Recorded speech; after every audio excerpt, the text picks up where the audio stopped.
നമസ്കാരം. മലയാളി വാർത്തയിലേക്ക് സ്വാഗതം.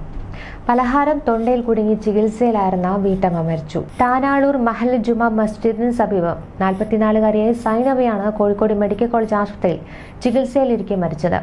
വ്യാഴാഴ്ച വൈകിട്ട് ചായ കുടിക്കുന്നതിനിടെ പലഹാരമായ കപ്പ് കേക്കിന്റെ അവശിഷ്ടം തൊണ്ടയിൽ കുടുങ്ങുകയായിരുന്നു. ഉടനെ കോട്ടയ്ക്കലിലെ സ്വകാര്യ ആശുപത്രിയിലും തുടർന്ന് കോഴിക്കോട് മെഡിക്കൽ കോളേജ് ആശുപത്രിയിലും പ്രവേശിപ്പിച്ചുവെങ്കിലും വെള്ളിയാഴ്ച വൈകിട്ടോടെ മരണം സംഭവിച്ചു. ശനിയാഴ്ച സൈനബയുടെ മകൾ ഖൈറുന്നിസയുടെ വിവാഹം നടക്കാനിരിക്കെയായിരുന്നു സംഭവം. പ്രത്യേക സാഹചര്യത്തിൽ വെള്ളിയാഴ്ച തന്നെ മകളുടെ നിക്കാഹ് കർമ്മം മാത്രം നടത്തി മറ്റു വിവാഹ ചടങ്ങുകൾ മാറ്റിവെക്കുകയായിരുന്നു. മറ്റു ചില വാർത്തകളും പുറത്തുവരികയാണ്. സുഹൃത്തിന്റെ വീട്ടുമുറ്റത്ത് നിർത്തിയിട്ടിരുന്ന കാറിനകത്ത് യുവാവിനെ മരിച്ച നിലയിൽ കണ്ടെത്തി. മല്ലൂർക്കടവ് റോഡ് തെക്കേ അങ്ങാടിയിലെ ആലുക്കൽ ജാഫറാണ് മരിച്ചത്.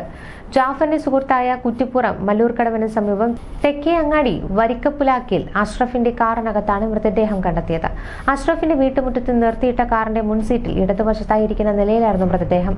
ഹൃദയാഘാതമാകാൻ മരണകാരണമെന്നാണ് കരുതുന്നത്. തലേന്ന് രാത്രി ജാഫറും അഷ്റഫും ഭക്ഷണം കഴിക്കാനായി പുറത്തുപോയിരുന്നു. സംഭവത്തെക്കുറിച്ച് പോലീസ് പറയുന്നത് ഇങ്ങനെയാണ്. അഷ്റഫും ജാഫറും അടുത്ത സുഹൃത്തുക്കളാണ്. വെള്ളിയാഴ്ച രാത്രി ഇരുവരും ഭക്ഷണം കഴിക്കാനായി അഷ്റഫിന്റെ കാറിൽ പുറത്തുപോയി. രാത്രിയേറെ വൈകിയാണ് തിരികെ എത്തിയത്. തിരിച്ച് അഷ്റഫാണ് കാർ ഡ്രൈവ് ചെയ്തത്. തിരിച്ചു വീട്ടിലെത്തിയ ശേഷം കാർ പോർച്ചിൽ നിർത്തി അഷ്റഫ് വീട്ടിലേക്ക് കയറിപ്പോയി. ഇവിടെ നിന്ന് ഏതാനും മീറ്റർ മാത്രം അപ്പുറത്താണ് ജാഫറിന്റെ വീട്. ജാഫർ നടന്ന് വീട്ടിലേക്ക് പോകുമെന്ന നിഗമനത്തിലാണ് അഷ്റഫ് വീട്ടിലേക്ക് പോയത്. രാവിലെ ഉറക്കമുണർന്നു വന്ന് നോക്കുമ്പോഴാണ് ജാഫർ കാറിൽ ഇരിക്കുന്ന നിലയിൽ മരിച്ചതായി കണ്ടെത്തിയത്. ഉടൻ പോലീസിനെ വിവരം അറിയിക്കുകയായിരുന്നു. കുറ്റിപ്പുറം പോലീസ് സ്ഥലത്തെത്തി പരിശോധന നടത്തിയ മൃതദേഹം ഇൻക്വസ്റ്റ് നടപടികൾക്ക് ശേഷം പോസ്റ്റ്മോർട്ടത്തിനായി മാറ്റി. ഇതിനിടെ തേങ്ങ എടുക്കുവാനായി തോട്ടിലിറങ്ങിയ മധ്യവയസ്കനെ ഒഴുക്കിൽപ്പെട്ട് കാണാതായി. മീനടം കാട്ടുമുറ്റത്തിൽ ഈപ്പൻ തോമസ് ആണ് കാണാതായത്. പടിഞ്ഞാറേ വീട്ടിൽ കടവിലെ കഴിഞ്ഞ ദിവസം വൈകിട്ട് 3:45ഓടെയായിരുന്നു അപകടം.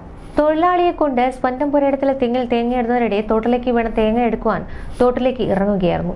തുടർന്ന് ഈപ്പനെ കാണാതായി. പാമ്പാടി പോലീസും അഗ്നിശമന സേനയും കോട്ടയത്ത് നിന്നെത്തിയ സ്കൂബ ടീമും തിരച്ചിൽ നടത്തിയെങ്കിലും കണ്ടെത്തുവാൻ കഴിഞ്ഞില്ല. തുടർന്ന് തിരച്ചിൽ അവസാനിപ്പിച്ചു. ഇന്ന് രാവിലെ 6 മണിക്ക് തിരച്ചിൽ പുനരാരംഭിച്ചിരുന്നു. ഇതിനിടെ ചൂണ്ടയിടാൻ പോയി തിരികെ വരുന്നതിനിടെ കുഴഞ്ഞു വീണ് വിദ്യാർത്ഥി മരിച്ചു. തോട്ടേക്കാട് പന്തപ്പാട് സന്തോഷിന്റെ മകൻ PS ആദിത്യനാണ് മരിച്ചത്. 18 വയസ്സായിരുന്നു. കഴിഞ്ഞ ദിവസം ഉച്ചയ്ക്ക് തോട്ടേക്കാട് വട്ടോലി തോടിന് സമീപമാണ് സംഭവം. കൂട്ടുകാർക്കൊപ്പം വീടിന് സമീപത്തെ തോട്ടിലെ വെള്ളം കാണാൻ പോയ ശേഷം ചൂണ്ടയിടുന്നതിനായി പോകുന്നതിനിടെ കുഴഞ്ഞ് വീഴുകയായിരുന്നു. ഉടൻ തന്നെ സമീപത്തുള്ളവർ ചേർന്ന് സമീപത്തെ മന്ദിരം സ്വകാര്യ ആശുപത്രിയിൽ എത്തിച്ചുവെങ്കിലും ജീവൻ രക്ഷിക്കാനായില്ല. സഹോദരങ്ങൾ അനഹ മജു, അർജുൻ, ആദിത്യൻ ഈ വർഷം തോട്ടേക്കാട് ഗവൺമെന്റ് HSSൽ നിന്നും +2 പഠനം പൂർത്തിയാക്കി. സംസ്കാരം തിങ്കളാഴ്ച വൈകുന്നേരം 3 മണിക്ക് വീട്ടുവളപ്പിൽ നടക്കും. ന്യൂസ് ഡെസ്ക് മലയാളി വാർത്ത.